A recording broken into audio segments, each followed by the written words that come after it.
আমি নিজের সাথে কিছু একটা করছিলাম। সেই সময় হঠাৎ আমার ভাই রুমে চলে আসে ফোনের চার্জার নিতে। আমার এই অবস্থা দেখে সে একটু লজ্জা পেয়ে যায়। আমিও খুব অস্বস্তি বোধ করি। পরে তাকে জিজ্ঞাসা করলাম, কি হয়েছে, কেন এসেছিস রুমে? সে একটু সংকোচের সাথে বলল, মোবাইলের চার্জার নিতে। আমি তাকে বললাম, এসো, পাশে বসো। সে আমার পাশে এসে বসে জিজ্ঞাসা করল, আপু তুমি কি করছিলে? জামাইয়ের কথা মনে করছিলে বুঝি? আমি হাসতে হাসতে বললাম, জামাইয়ের কথা মনে করে আর কী লাভ, আমি বরং তোর কথা ভাবছিলাম। হ্যালো বন্ধুরা, কেমন আছো সবাই? আশা করছি সকলেই অনেক ভালো আছো। বন্ধুরা, আমি নীলা, আমার বয়স ২৫। আমরা ২ ভাই বোন। আমার ছোট ভাইয়ের বয়স ২১ এবং তাকে আমি খুব ভালোবাসি। ছোটবেলা থেকেই আমাদের সম্পর্ক ছিল বন্ধুর মতো। ও দেখতে খুব সুন্দর, হাসি খুশি আর সহজ সরল। তার প্রতি আমার মনের গভীরে বিশেষ একটি টান ছিল, কিন্তু সেটা কখনো প্রকাশ করিনি। আমার বিয়ের পরে প্রথম কয়েক মাস বেশ ভালোই চলছিল। স্বামী আমাকে ভালোবাসত, আমার যত্ন নিত। কিন্তু ধীরে ধীরে তার আচরণে পরিবর্তন আসতে শুরু করল। রাতে এসে বিভিন্ন অজুহাতে আমার কাছ থেকে দূরে থাকতে শুরু করল। আমি যখন তার কাছে যেতাম, ভাবতাম সে আমাকে ভালোবাসবে, সময় দেবে, কিন্তু বাস্তবে তা আর হতো না। একদিন সাহস করে তাকে প্রশ্ন করলাম, তুমি কেন এভাবে দূরে থাকো? তখন সে জানাল, তার শরীর ভালো নেই। আমি বুঝলাম তার একটি গুরুতর অসুস্থতা আছে, যা আমাদের সম্পর্ককে ধীরে ধীরে বিষদময় করে তুলছে। আমি হতাশায় ডুবে গেলাম। নিজের কষ্ট ভুলতে মাঝে মাঝে একা একা কিছু উপায় খুঁজতাম, কিন্তু তাতেও শান্তি পেতাম না। এর মধ্যে একদিন আমার ভাই আমাদের শ্বশুরবাড়ি এলো। অনেক দিন পর দেখা হয়, ও খুব খুশি ছিল, কিন্তু আমার চেহারা দেখে সে চিন্তিত হয়ে গেল। ও আমাকে জিজ্ঞাসা করল, আপু তুমি কেমন আছো? তোমার মুখ দেখে তো মোটেও ভালো মনে হচ্ছে না। আমি ওকে কিছু বলিনি, শুধু মুচকি হেসে বললাম, সব ঠিক আছে। সে আমাকে জোর করে বাড়ি নিয়ে যাওয়ার কথা বলল। আমি প্রথমে রাজি হইনি, কিন্তু পরে মনে হলো বাড়িতে গেলে হয়তো একটু ভালো লাগবে, তাই বাড়িতে এলাম। বাড়িতে এসে কয়েকদিন চুপচাপ থাকতাম। একদিন বিকেলে ছাদে বসে কাঁদছিলাম, তখন আমার ভাই এসে পাশে বসল। আমার চোখের জল মুছে দিয়ে বলল, আপু তোমার কি হয়েছে, আমাকে বলো। অনেক দ্বিধা কাটিয়ে বললাম, আমার স্বামী আমাকে আর ভালোবাসে না, সে আমাকে সেই সুখ দিতে পারে না। আমার কথা শুনে সে হতবাক হয়ে গেল। বলল, তাহলে এখন কি করবে? তোমার কোনো সাহায্য লাগবে? আমি তার হাত ধরে বললাম, তুই থাকলে সব ঠিক হয়ে যাবে। ও কিছুক্ষণ চুপ করে থাকল, তারপর মাথা নেড়ে বলল, তুমি চিন্তা করো না আপু, আমি আছি তোমার পাশে। আমি তখন মনে মনে ভাবলাম, এই ভালোবাসার শান্তি যদি আমার ভাইয়ের কাছ থেকে পাই, তাহলে জীবনটা হয়তো নতুনভাবে শুরু করতে পারব। তার এই কথা শুনে আমি বললাম, কি আর দেখবে, তুমি কি আমার এই সুখ এনে দিতে পারবে?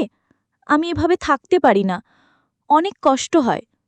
সে আর কিছু না বলে আমাকে নিয়ে নিচে চলে আসে নাস্তা করার জন্য। আমরা নাস্তা করলাম এবং অনেক গল্প করলাম। আমি মনে মনে ভাবছিলাম, আমার ভাই হয়তো আমাকে নিয়ে কিছু ভাবতে শুরু করেছে, তাই আমি অনেক আনন্দ পেলাম। এরপর থেকে আমি আমার ভাইয়ের কাছাকাছি থাকতে শুরু করলাম, আর সেও আমার কাছাকাছি থাকতে পছন্দ করল। এখন প্রতি রাতে আমি আমার ভাইয়ের কথা ভাবতে ভাবতে নিজের সাথে বিভিন্নভাবে আনন্দ নিতে থাকি। একদিন রাতে ঘুমানোর জন্য রুমে চলে যাই। ঘরের দরজা প্রায় খোলা ছিল। আমি নিজের সাথে কিছু একটা করছিলাম, সেই সময় আমার ভাই রুমে চলে আসে ফোনের চার্জার নিতে। আমার এই অবস্থা দেখে সে একটু লজ্জা পেয়ে যায়। আমিও তাকে দেখে খুব লজ্জা পাই। পরে আমি তাকে জিজ্ঞাসা করলাম, কি হয়েছে, কেন এসেছো রুমে? সে বলল, মোবাইলের চার্জার নিতে। আমি তাকে আমার পাশে এসে বসতে বললাম। সে আমার পাশে এসে বসে জিজ্ঞাসা করল, আপু কি করছিলে? জামাইবাবুর কথা মনে হচ্ছিল বুঝি? আমি বললাম, না, জামাইয়ের কথা মনে করে তো আর লাভ নেই, আমি তো তোর কথা ভাবছিলাম।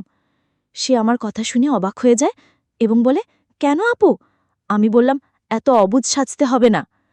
তারপর আমি তার খুব কাছে গিয়ে বসে বললাম, ভাই তুমি আমাকে ভালোবাসবে? আমি তোমাকে অনেক ভালোবাসি। ছোটবেলা থেকেই তোমার সাথে থাকার কথা ভেবেছি বহুবার, কিন্তু লজ্জায় বলতে পারিনি।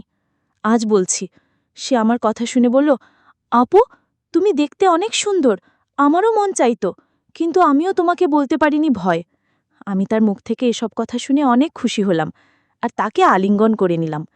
সেও মিশে গেল আমাতে। আমি তার গালে একটা পাপ্পা এঁকে দিলাম। তারপর অনেক দিনের মনের বাসনা আমার পূর্ণ হতে থাকল। সেই রাতে আমার রুমে অনেকক্ষণ ছিল আর আমাকে অনেক ভালোবাসা দিল, যেটার জন্য আমি এতদিন অপেক্ষা করছিলাম। পরে সে তার রুমে চলে গেল আর বলল, একটু পরে যেন আমার রুমে আসো, কারণ অনেকক্ষণ হলো আমি তোমার রুমে আছি, কেউ যেন সন্দেহ না করে।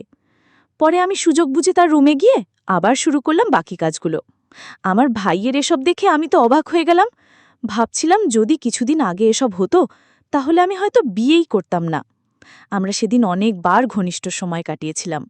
যেই ভালোবাসা আমার ভাই আমাকে দিয়েছে, এতদিনেও আমার স্বামী আমাকে এই রকম ভালোবাসা দিতে পারেনি। তাই আমি মনে মনে ঠিক করলাম আমি আমার স্বামীকে ছেড়ে দেব এবং বাড়িতেই থাকব, আর আমার সব অপূর্ণতা আমার ভাইয়ের কাছ থেকে পূরণ করব। এরপর থেকে আমি আর আমার ভাই একসাথে অনেক সময় কাটাতে শুরু করলাম। আমরা সবার অগোচরে এই সম্পর্কটা চালাতে লাগলাম, কারণ কেউ যদি এই সম্পর্কের কথা জানতে পারে তাহলে অনেক খারাপ মন্তব্য করবে।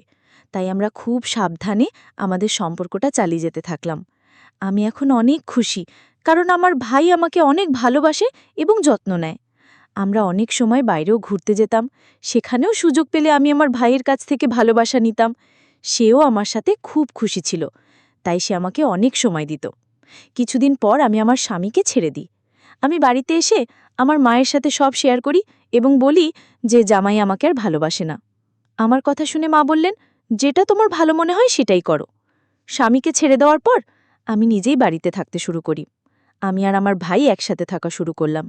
অনেক সময় কাটাতাম, গল্প করতাম, যা আমার জন্য অনেক ভালো সময় ছিল।